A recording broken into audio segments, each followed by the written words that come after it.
Well, I know Bill intended to cheer us up by saying this, but right before we hit the clapper to begin this episode of Backstage for Right Angle, Bill said last show of 2018. Yeah. And it is dark 30 outside. It's just a little after 6 here. It is, but in California. so just just our for dedication six, to and I'm talking about 6 a.m. conservative 6, not liberal 6. Yeah. It's early. Yeah. If it were this 6 is for p.m., I'd filmmakers be on and my stuff. third cocktail. That's There you go. This is in Los Angeles, where, Bill, you may literally be the only guy in the city who's seeing this motion of the clock at this hour. Absolutely. Yes, I often see people who are woken by earthquakes standing around and weeping when the sun comes up, unsure if it's the end of the world or not. Meanwhile, in Texas, I had to stand in line at the Starbucks this morning to get my Komodo dragon ground. Well, So as one does. that's expected. As one does. Yes. So we this week, for those of you who are insiders, of course, and that's who's watching this show, are members at BillWhittle.com. This week was Christmas week, and it happened to occur on a Christmas Day, happened on a Tuesday when we normally shoot, so we did not shoot on Tuesday. And then we came up with various other excuses for not shooting on Wednesday and Thursday, and so now, so it has come down to Friday, at which Scott point... and Steve said, just bail on them. Run something Right? from a year ago. They're not going to know the They difference. won't They know. don't care. Yeah. And I said, no, we have a sacred obligation to these people, and we're going to live up to it, by God. I So recommended here that I we am. run last week's episodes in reverse and see if anybody noticed. I love the Christmas episode you hosted last week, Scott. That was so much fun, and I noticed the viewer response was far greater than usual because everybody loves Yes, we- Christmas. A lot of comments at BillWhittle.com of people reminiscing about their creepy crawlers and Yep. and various other kinds of toys they received for Christmas. There was one, I can't remember. There was a Major Matt, what's his name, Bill? Major Matt Mason. Major Matt Tells Mason. Man in Space. Somebody received that. I'm not old enough to know about that. But the there was another one. I can't remember what it was. Oh, I'm gonna have to look it up later. But somebody mentioned a toy that I was like, yes. Johnny Astro. No, it wasn't like I wasn't playing with dolls like you were, Bill. Johnny Astro wasn't a doll. Johnny Astro was a radar control with a hand guide, and you could force a nice. balloon to fly around the room using Bernoulli effect if you had extraordinary skill. That's I've never been Nice. into opera either, so I don't know what that whole Bernoulli thing is about. So. One of the great tenors. He was. So, ladies and gentlemen, this week, I believe, and this may come as a surprise but to Steve, but Stephen Green has our members-only episode this week. It does not come as a surprise. Good. I'm glad to hear that. I am well prepared with headlines for another lightning Okay. round. Headlines. Killing me, Larry, with these Claven. lightning pictures. Claven? Sorry. Is that a noise? What? Sorry, I shouldn't use the K word in the presence No. of his nemesis. Arch nemesis. Sorry. He said archly. Go ahead, Yeah, Stephen Green. I'm gonna round out my year with another lightning round. Oh wow, this has got to Artisanally be hand plucked headlines just for you and Bill. this has got to be episode 13 or 14, I think. Although I think we duplicated one week where there were 2 episode 12s or something like that. Yeah, hey, Roman That's numerals. that's my way of fooling Not off my idea. of throwing the Russian intelligence services off the trail. And nobody knows what those Roman numerals are anyway. They didn't even know it was a number. Yeah. You know. Romans By the couldn't way, figure out by those the way, things. we've got a clock. I just have to since you brought it up, we've got a really nice clock. It's not nice. It's a terribly cheap clock. It's probably $5 on Amazon. That's right. But it's a clock, and it's got the hands in the normal arrangement and everything. But there's no numerals on it at all, right? Wait, is And it so white? A white ring with a black face? No, it's gold ring Gold, with a okay. black face, and so the hand's just showing you the analog positions, no numerals, and it's great. So my wife moved it off the mantelpiece and put it over on the side so we could put the garland on the mantelpiece, and she looks over and she says, "Oh my God, it's 9:15," and I thought, yeah, well, it's not. It's 7:45. I need to back those hands up, and instead all I did was went over to the clock and just went.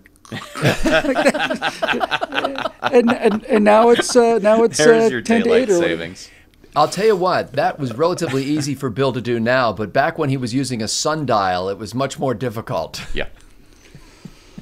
Yes. Not that he couldn't do it, but he did rotate it around to be the correct time. So, okay, so we're going to do a lightning round, which Yes. is will just, I guess, be the last of the petty cash for the year, Bill, to get that thumbnail? Yeah. Yeah, there's nothing petty about it. All I have to say is if you come in tomorrow, we see the show next week and all the pictures off the back wall are gone, we know who to blame. There we go. All right. eBay. My fault. Okay, so I'll take Stephen the Green, heat. that's your members episode, and for the genital public, what would you like to reveal? It's quite ironic that you said genital public, because my main story this week I never overestimate you. concerns the latest victim of the transgender mafia. And would you believe it's Martina Navratilova? Mm-hmm. She is, one of the greatest female athletes of all time. She's gay herself. She's been a longtime supporter of LGBT rights. And here she is being forced to apologize and delete a tweet that did nothing but express a little sympathy and common sense for women, real women, who are competing against formerly men. Well, still the man pretty in the much universe men. She said it's not fair for a woman to compete against a man. Yeah. And that is verboten in the biggest way, because say that. if you can't magically believe that, then all the other things you can't magically believe aren't true either. Oh, you mean in sports, not in the beauty pageant? Yeah, where the in in sports. sports. In sports. Okay. She had the temerity to say that the best that the best male player in tennis would destroy the best female player in tennis. And let me see. I've got her exact tweet here. She said, "Clearly that can't be right. You can't just proclaim yourself a female and be able to compete against women. There must be some standards, and having a penis and competing as a woman would not fit that standard." And, well, clearly we live in an age without standards, except for the arbitrary ones that are needed in the heat of the moment by the progressives.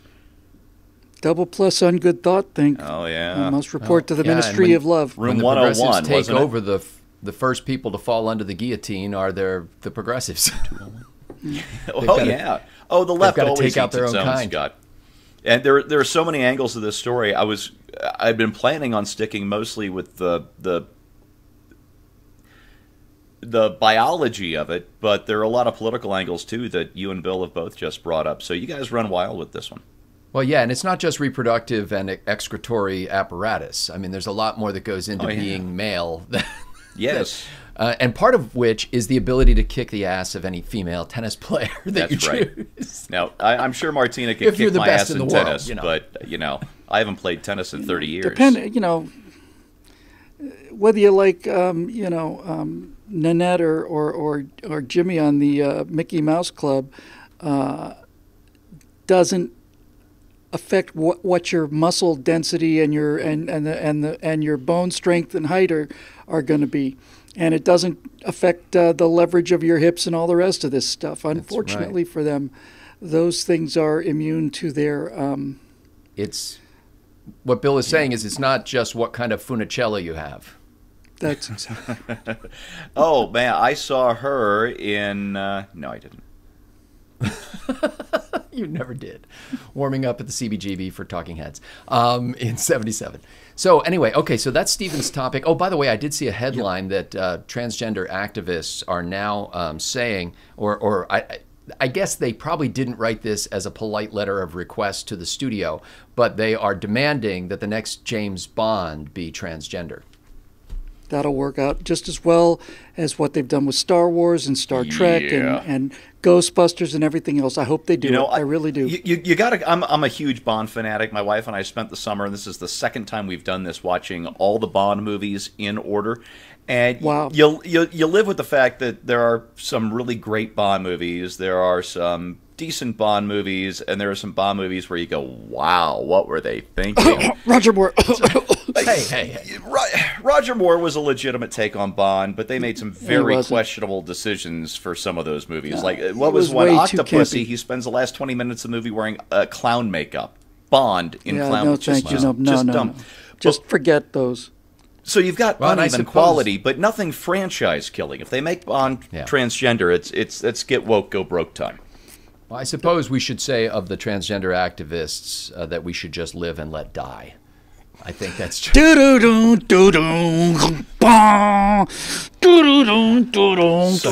great Bond theme. Top 5, easy. Da-na-na, da-na-na, Dun-dun. Okay, so that's Stephen's topic, and Steve, because I like to get as intellectual as you do on these. Wow, we're really lowering our standards this week. Yes. So actually, I saw an article. I don't know what I'm like. My RSS feed must be filled with things from like Education Monthly or something like that. I get that, I see things that it doesn't seem like anybody's talking about. But the Trump Education Department has decided to rescind some Obama era guidance. Of course, this is just guidance to local school districts. Related to school safety, and the Obama era guidance basically was taking into account the fact that black students, students of color as they euphemize them, are 3 times more likely to be disciplined, suspended, expelled, things like that. And the guidance was basically try to make sure that what happens in your disciplinary procedures doesn't reflect a disparate racial impact, and seek redemptive disciplinary policies rather than excluding troubled kids from the classroom. And at one level, and at one level you can take that and go, okay, yeah, well, that makes sense. Getting a bad student out of school for 3 days doesn't make him a better student.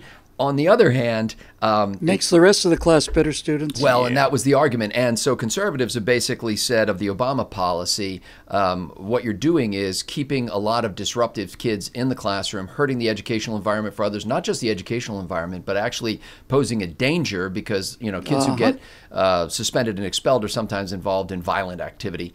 And so anyway, the Trump administration is rescinding this guidance to the local school districts. Now, when you say, well, what is guidance? Who cares what the federal government says? The local school district can decide. Yes, but the local government says if we start seeing, the federal government says in the Obama era, if we see a disparate racial impact, we may have to probe that school district, and of course, a big chunk of the school district's funding comes from federal dollars. So anyway, you had me on Trump administration rescinds Obama era. Yeah. After that, I was pretty news, much right. 9 times out of 8.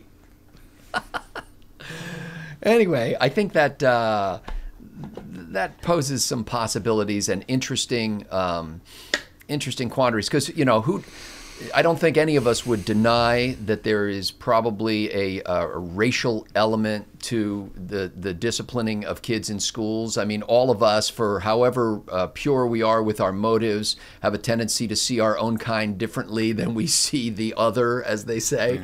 And it's really, and then once a kid gets in trouble, it tends to snowball. And so, it seems worse and worse. But in any case, I think there are some positive elements of the Obama policy and that would seem good on the surface, but it would be interesting to discuss what's going to happen as a result of this Trump rescinding the policy. Great. Interesting. All right. Okay. So, William of Whittle, your topic this week, sir. Well, we were originally going to shoot, as we know, on Wednesday morning, and one of us, which wasn't me, had a small problem there. But we were going to shoot last night, and I had a problem because I hadn't realized we were shooting last night. And the reason I couldn't make it last night was because I was at a movie, a documentary, that aired only twice. They aired on the 21st in theaters, 21st of December, 27th of December. And it's called They Shall Not Grow Old, and it's done by Peter Jackson, who did Lord of the Rings movie, and who I think has probably the best special effects shop in the world. Yeah.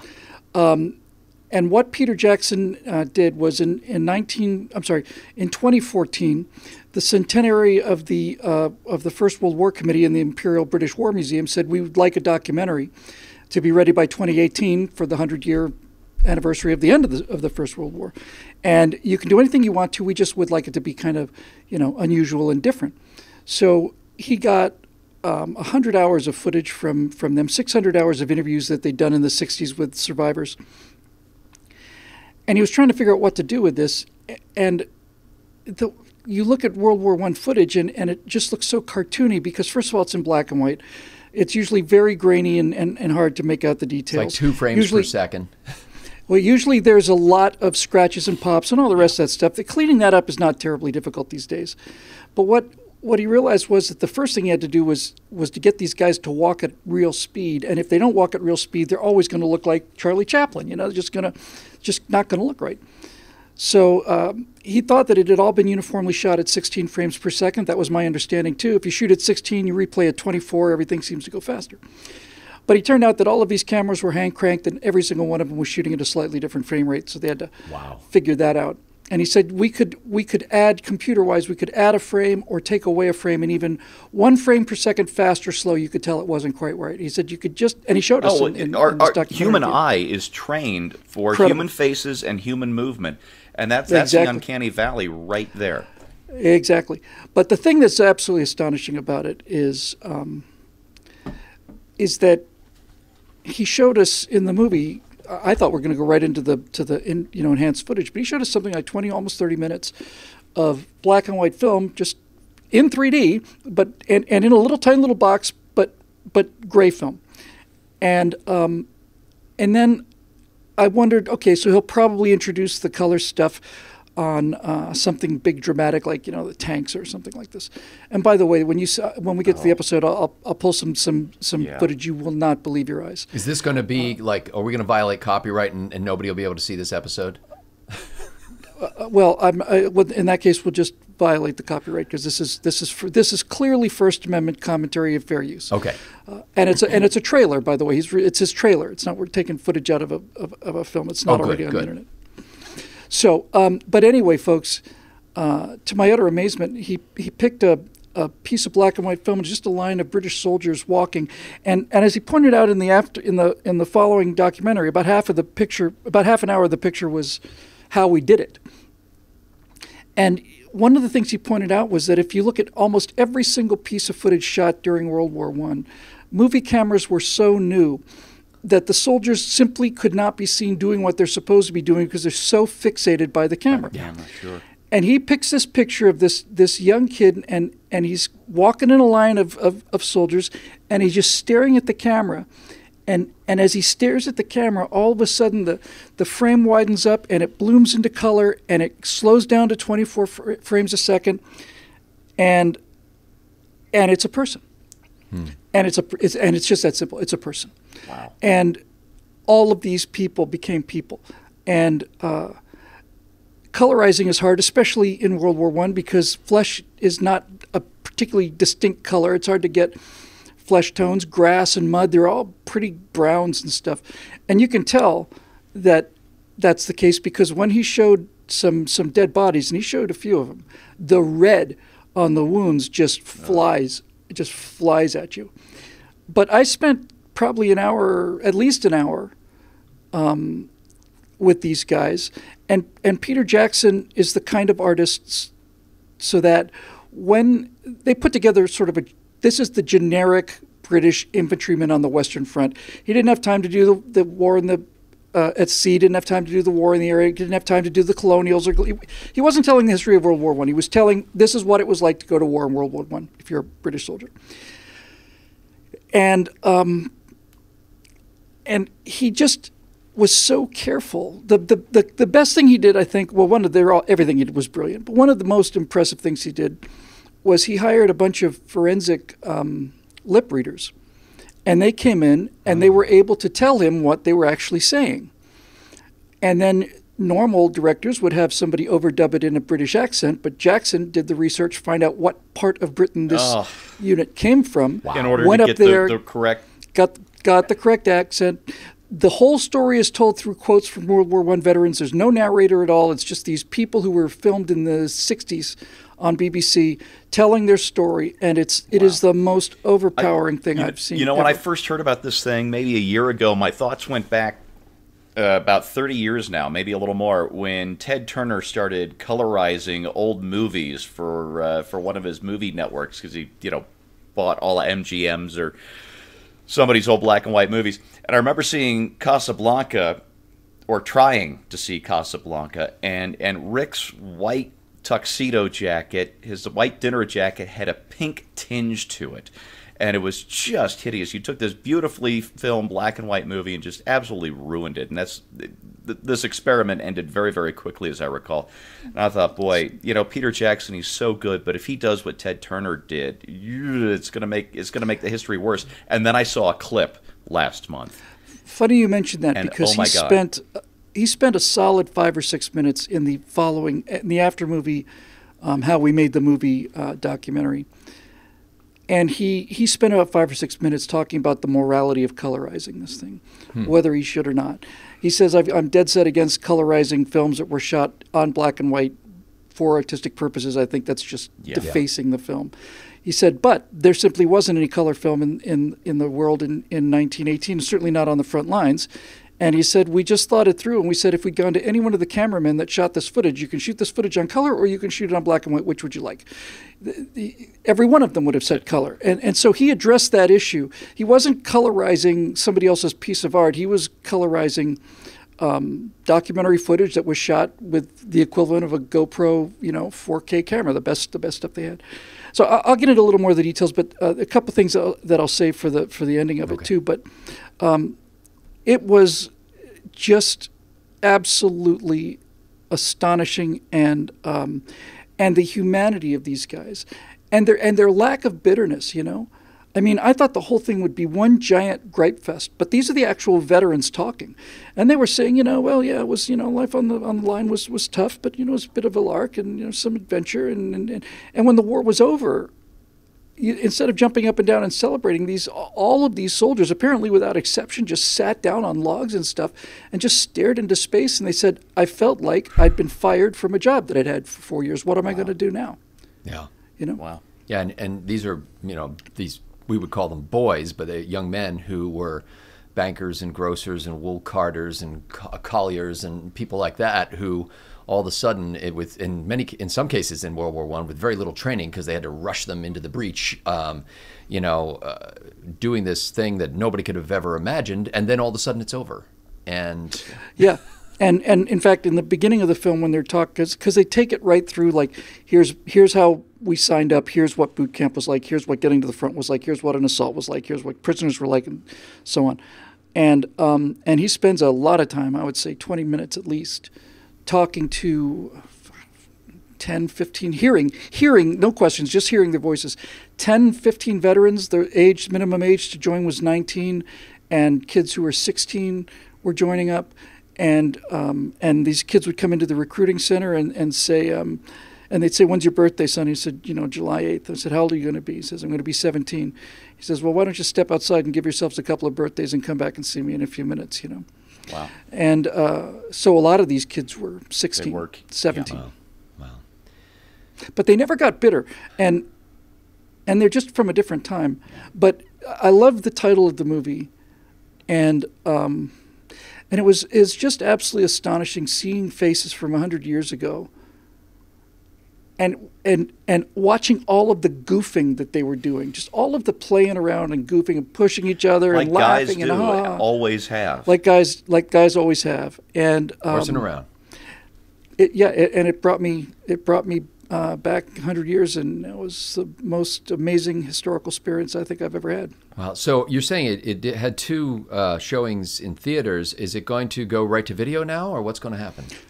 I don't know exactly how that worked or why. I know it was co-produced with the BBC, and I think it was using public money. So I suspect, if I had to guess, that the reason they did the theatrical release was because when you get to the point of making DVD online download sales, there's an enormous divide in revenues between things that have gotten a domestic theatrical release and films that go straight to video. And releasing at the end of the year is Oscar bait as well. Yeah, that's right. There's no question that's going to win the best documentary. None. There's no question about this. None. But so basically, if I had to guess, I would say that they ran it in American theaters to say that it's a U.S. theatrical release, and that means that they get into kind of a higher tier on all the, Apple TV and all the rest of it. But good God, it was something. Wow. Well, I look forward to seeing that. Ladies and gentlemen, we have some episodes of Right Angled to shoot for this week, and we appreciate those of you who have been encouraging us along the way, both with your prayers, with your notes to us. And by the way, there is a new contact form at BillWhittle.com where you can actually write to us in a relatively easy manner, and we do read. Oh, it brought down the servers when we opened crash? It. It crashed the internet, but it seems to be working now. But we are reading and responding to every one of those, and we appreciate the people who just write in just to give us ideas, to tell us how they like what we're doing. And their patience and understanding, which has been extraordinary. All of those. Just you've been a gracious group of people, and going into the new year, we're counting on you, and we're glad that we have you on our team. So for Bill Whittle and Stephen Green, I'm Scott Ott. Thanks to the members at BillWhittle.com for making Right Angle possible.